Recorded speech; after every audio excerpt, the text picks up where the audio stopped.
My name is Brianna Martinez, and my informative speech topic is all about Puerto Rico.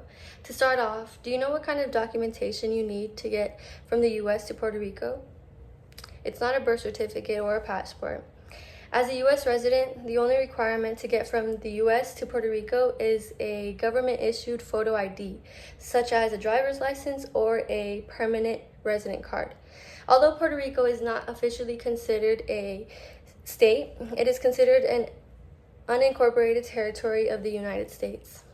It is important to note, however, that individuals from born in Puerto Rico automatically receive a U.S. citizenship, also known as automatic birthright, except they do not share the exact rights as Americans. For example, residents of Puerto Rico do not have voting representation in U.S. Congress.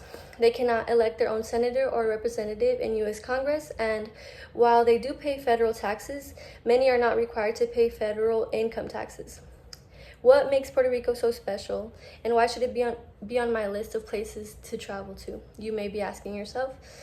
Puerto Rico is full of beautiful hidden gems, breathtaking sites like Old San Juan, amazing geography, from coastal to mountainous, where you will find rainforest, coral reefs, bays, caves, and salt flats.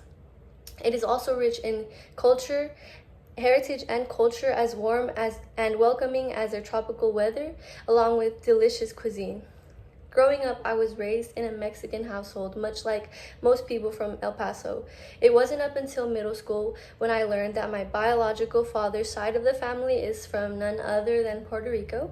Ever since, I have been so fascinated and interested in learning the culture.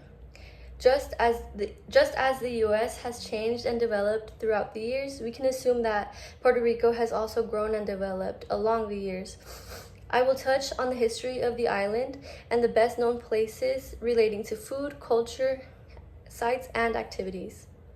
Just as most other countries usually have annual celebrations and traditions, they typically relate to their religion. People from Puerto Rico do not discriminate against tourists who want to partake in their traditions, as it is a perfect way to embrace and appreciate culture. According to an online article, Discover Puerto Rico, the top 3 places to visit in the island include Old San Juan, also known as Viejo San Juan. You can find tropical shops, restaurants, and bars, colorful streets, and free golf carts called Garritos carts that can take you to the most known landmarks, as well as Yunque Rainforest to experience 25 waterfalls, several rivers, activities like ziplining, horseback riding, or hiking, and lastly, Piñones San Juan, that is mainly known for amazing, authentic street food and tropical drinks. The article Tropical Trading covers the events you do not want to miss out on, which include the Night of San Juan, San Sebastian Street Festivals, Mask Festivals, and #1 Patron Saint Festival. Patron Saint Festival mainly takes place in January through December throughout all the towns in the island, and there are in total 78 fiestas throughout the towns, not all on the same day. During this time, people gather in the main square and have parades, games, traditional food, live music, and live dancing. The magazine article, Smithson's Magazine, shares an interesting fact about the island. It mentions the first state of rock art and how it dates all the way back to 3,000 years BC.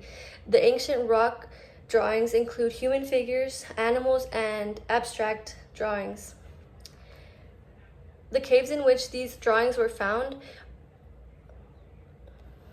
are believed to be spiritually important places for Taino people, for indigenous people who lived in the Caribbean before European arrival. The caves are seen as portals into the spiritual realm, and the findings of the rock art exposes the essence of their belief system and cultural identity.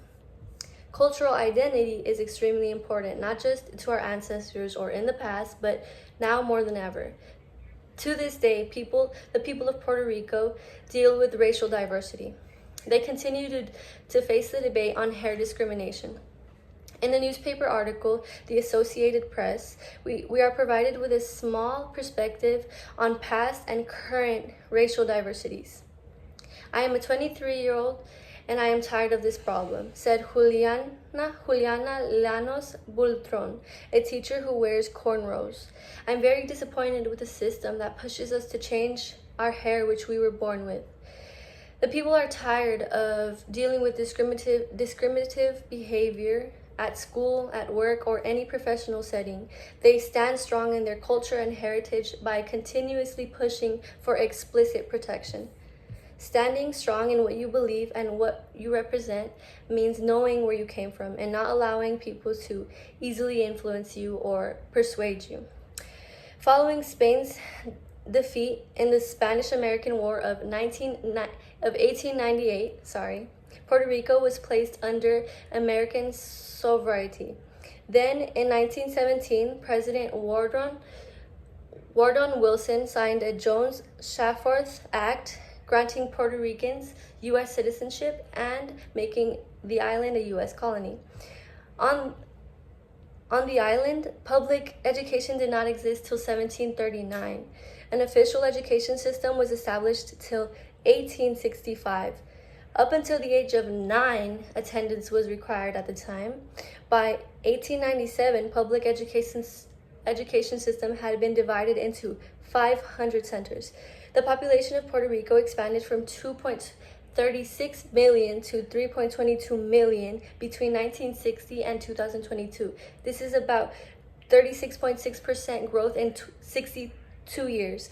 2022 experienced the most growth in Puerto Rico at 2.75%, and 2018 recorded the largest decline at negative 3.97%. Learning about the beauty in Puerto Rico is interesting and overall beautiful, more so as a U.S. territory, because it is important to know the diversity and what the country offers. The rich culture, beautiful sights, incredible traditions, and traditions are all great reasons to appreciate and love Puerto Rico. Appreciation of the culture and history of any person is what makes them rich. It is important to be informed and enriched. It is one of my personal life goals to not only visit, but get to know the island on a personal level.